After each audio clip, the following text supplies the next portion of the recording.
Monday, November 17th, and I am currently in term 4 right now, week 7, going into week 8. Today is the last day of week 7, and I'm actually about to get ready for work. But before I did that, I just wanted to come on here and to discuss my week that I've had in week 7. Because when I say it's been a crazy week this week, I can't even, like, I'm still like flustered by everything that has went down. So pretty much, like, your boy had to give CPR for the first time in my life. I'm still like shocked by everything that happened, because never in a million years did I think that I ever have to actually give CPR, and I damn sure didn't think that it was going to happen in my clinicals. So pretty much what happened on Monday earlier this week, we were at clinicals. We was at clinicals, and everybody was dispersed out to their different departments. So the department that I had this week was the med surg department. I had to go on the med surg floor because last week I did the emergency room. I really did like the emergency room, and I wanted to go back, but my instructor wanted me to get a different view of a different floor and pretty much shadow someone else on a different floor, and so I can see like what's going on the different floors and things like that, because I already had the emergency room experience. So I'm like, all right, cool, we gonna rock this out. All right, let's go see. So I get up there, and I got the chance to shadow behind the charge nurse. The charge nurse that I was shadowing behind, she was wonderful. Like, she was a very good nurse, very informative. She was willing to teach, and she also allowed me to do pretty much all of the skills and things that she had to perform. So whatever that she had to do, she let me do it. If she had to draw blood, I got to draw the blood. If she had to push a medication, I got to push the medication. So I really did have a good time shadowing behind her. When I first got there, she pretty much showed me what her shifts look like when she first gets on the floor. She had 5 different patients, and we got to go to each one of their rooms and talk to them about what their day is going to look like and what diagnosis that they have, or if they having any pain, or if they're experiencing anything. And after that, we go to the med room, check the medications, and then also see what orders are in place, whatever has to get done. So then we go back, we got to push the meds and do everything like that, and then we pretty much was monitoring the other things on the floor.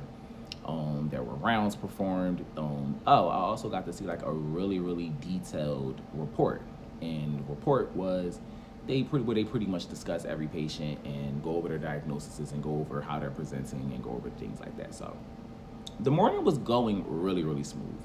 I'm like, all right, cool. I'm enjoying the med surg floor. Like, all right, this ain't so bad. So when we went around to give meds again, this is when a rapid response was called. So at first, I was going to pretty much hang out with the nurse and continue pushing the meds to the patients that we had, because we was giving out meds. So once after the rapid response was called, like, I want to say probably like 10 seconds later or whatever, a code 99 was called. So that's when the nurse that I was with, she pretty much was like, all right, go to the code 99, go see what's going on. You need to see what this experience is, and you know how a code is run. I'm like, all right, cool, let me go down to the code. So I get down to the code, and my classmate was with this patient. This is one of my classmates' patients. And when I get down to the code, it's already a full-blown code going on. They're giving CPR to the patient. They got the tube down his mouth. They're suctioning blood and all of this mucus and stuff coming out of his mouth. And the doctor's sitting there giving everybody their orders and everybody what has to do, like the person giving CPR. So the doctor was saying, you do this and you do that, like. And then they brought the crash cart there, and then they started pushing the epi and stuff. It was madness in there. Like, it literally looked like a movie scene.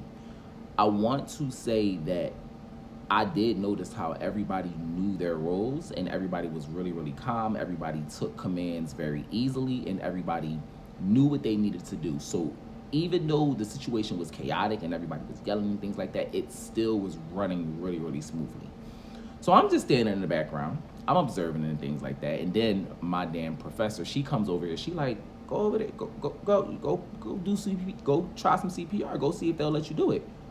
At first I'm like, no, I don't want to go over there. I don't want to be the student to like mess anything up, and then they come back and blame me for something going wrong. So no, I didn't want to do it at first. I was really nervous, and I actually delegated it to my classmate to go in there and give the CPR, because it was actually her patient, and the nurse that she was shadowing was the one over there performing the CPR.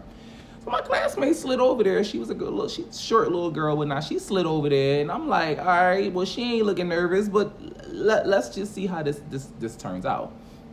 So she didn't get a chance to perform no CPR in there because they were ready to transfer the patient from the room down to the ICU because we were still on the floor. So they ended up transferring the patient from the room down to the ICU. Literally, as they're transferring the patient down to the ICU, is one of the nurses on there on top of the stretcher, and she's pushing, pumping. And I'm like, what the fuck? Like, yo, this is crazy. Like, yo. So they take the patient down to the ICU. So I goes back to the nurse that I was with because I was with the charge nurse. I'm thinking that, okay, I'm going to have to stay up here on the floor. She said, no, go on down to the ICU and go see what it's like. So I'm like, all right, they really are pushing me in this situation and whatnot. And I'm like, I was nervous. I'm not even gonna lie. I was nervous as hell. Like the situation was crazy. Like I did not think that I was gonna be the one involved. So I'm like, all right, let me stop acting like a little nut. Let me go on down here and whatever I gotta do, we just gonna rock out when we get down there. So I go down there to the ICU, and again, full-blown cold going on. They're in the room, they're performing CPR, and I see two of my classmates was now in the room. It was a guy and it was a girl in the room. So I'm like, once I seen the guy, he's a little bit younger than me and whatnot. I'm like, nah, if he can go ahead and perform the CPR, if they gonna let him do it, fuck it. Like I'm rocking out. Let me go in the room and I'm gonna perform. I'm gonna do something too. So I slid my gloves on and I just slid in the room, and after my classmate got his chance to perform the CPR, it was my turn. So I just jumped on. I'm just pumping. And the chest was like literally caved, and you could feel all the broken ribs. You could feel the sternum being pushed, and it was like, it was crazy, man. Like you literally felt it pumping up and down and stuff. So they like, all right, let us know when you get tired. So I'm just going. So then the doctor said, all right, stop, because while they're doing this, they're also checking for femoral pulses to see if they get a heartbeat. So when we stopped, they still wasn't getting no heartbeat. So then we pretty much had to keep going. So now I'm like, all right, I start going again. But then it transfers out to me, and then it transferred out back. It was pretty much like 4 different guys. It was me, my classmate, and 2 other nurses that was performing the CPR. And it was just rotating around to each one of us for like, I want to say about 45 minutes. We was just in the room pumping, giving CPR. I'm just like, so I'm like, all right, so in the moment now I'm like thinking, all right, I'm not nervous. I got my game face on now. Now we just in it. We're doing it. Fuck it. We here. I don't care if ribs broke, whatnot. We just gonna keep pumping. So then as we're pumping, they're also pushing epinephrine and whatnot, trying to get the guy's heart rate started and whatnot, and nothing's happened. So we're going in like 3-minute intervals. They got one of the nurses, 3-minute intervals, and they got one of the nurses there recording everything that's happening. And like, all right, she's shouting out, all right, it's been 3 minutes since the last epi. The doctor's like, all right, push some more epi. All right, it's been 2 minutes since CPR. Switch out. I'm like, so as this is going on, I'm literally amazed at like how organized and how this is all going. Like there's somebody yelling, there's somebody recording everything, there's somebody watching everything. They also got the respiratory therapist there suctioning the guy, and as they're performing in the suction, it's literally blood and mucus everywhere. It was like disgusting and stuff. Oh my God, it was just so freaking crazy.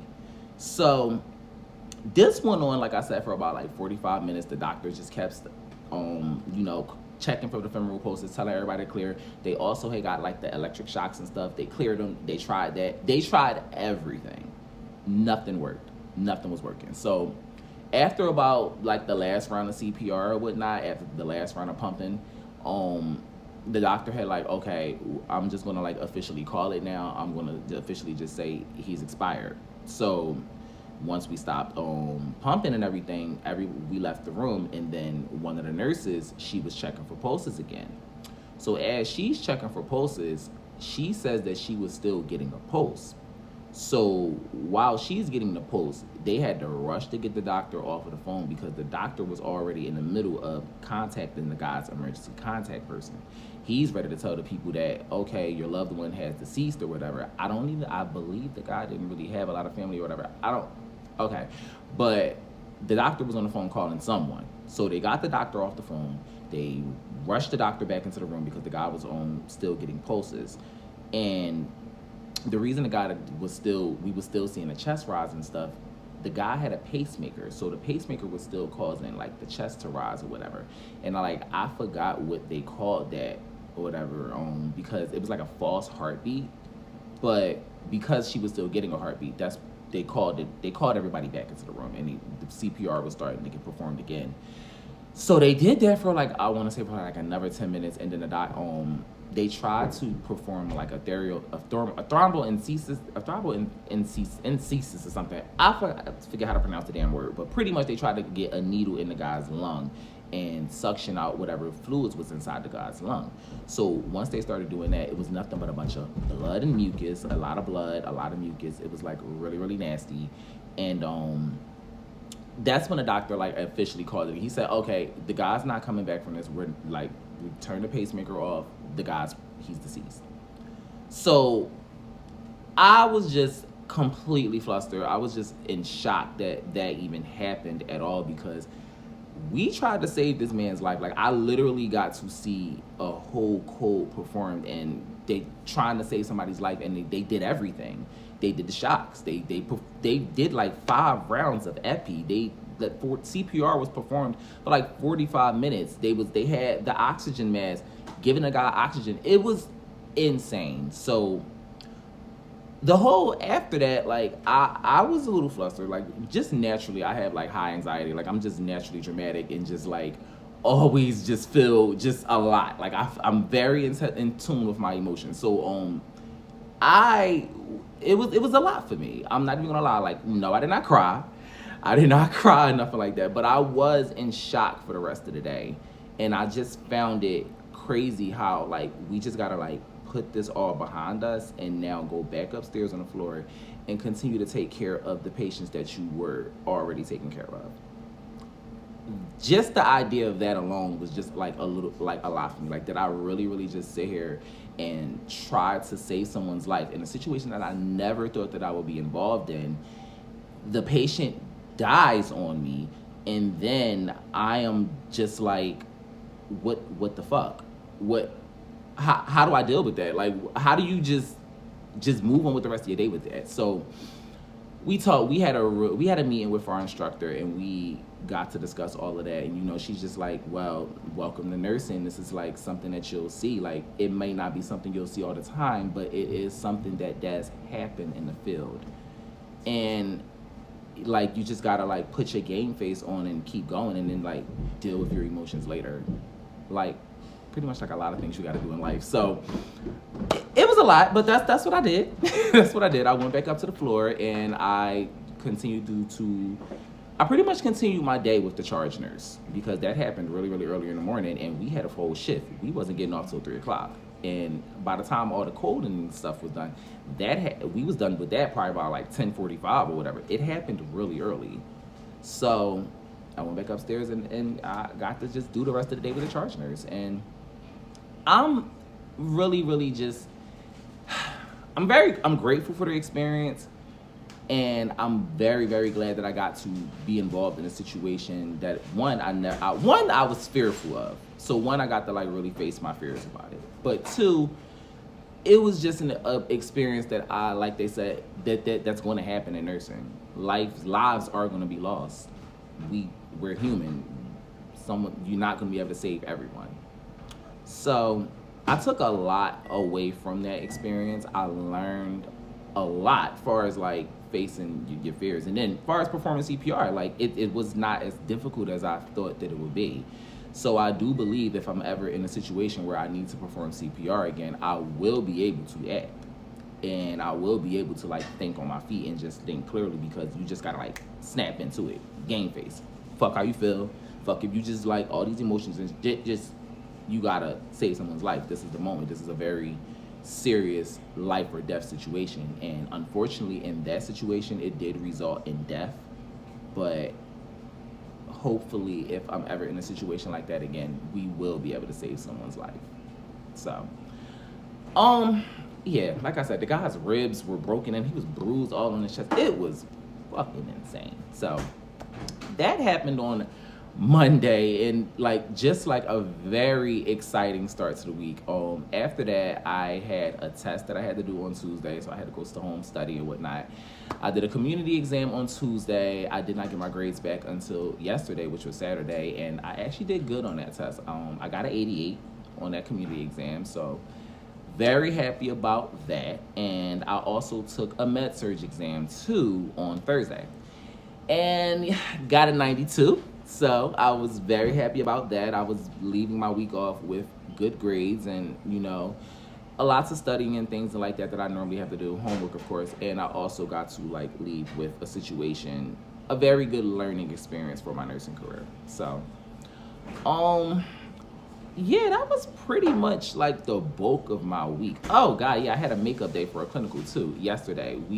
We got to listen to like lung sounds, and I got to like really hear the difference between striders and the difference between wheezing and the difference between like a clear lung and a difference like it. I was really happy to see that. You really need a good freaking stethoscope too. You cannot have no cheap ass stethoscope out here. So like I'm gonna give myself a good stethoscope so that I can actually hear lung sounds and heartbeats and things like that much better.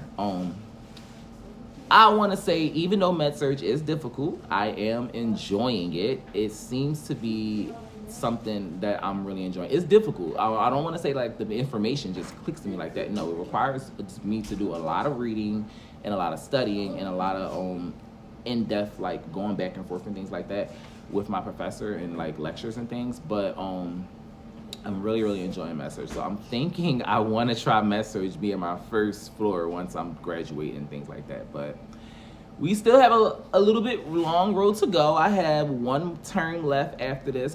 Like I said, I'm currently in term 4. I'm going into week 8. This is the end of week 7.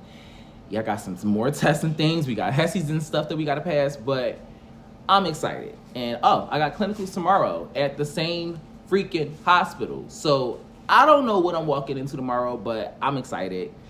And nursing, man, I'm just very grateful to walk and step into this career path, something that I've been wanting to do since I graduated high school. And I'm a little late. I mean, I'm still young, but your boy getting old. So trying to accomplish these things now, and very grateful to document the journey and keep you guys posted.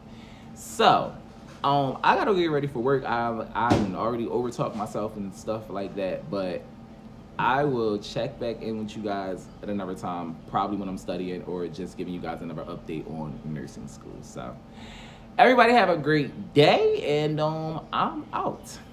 Talk to you guys whenever I talk to y'all. Bye.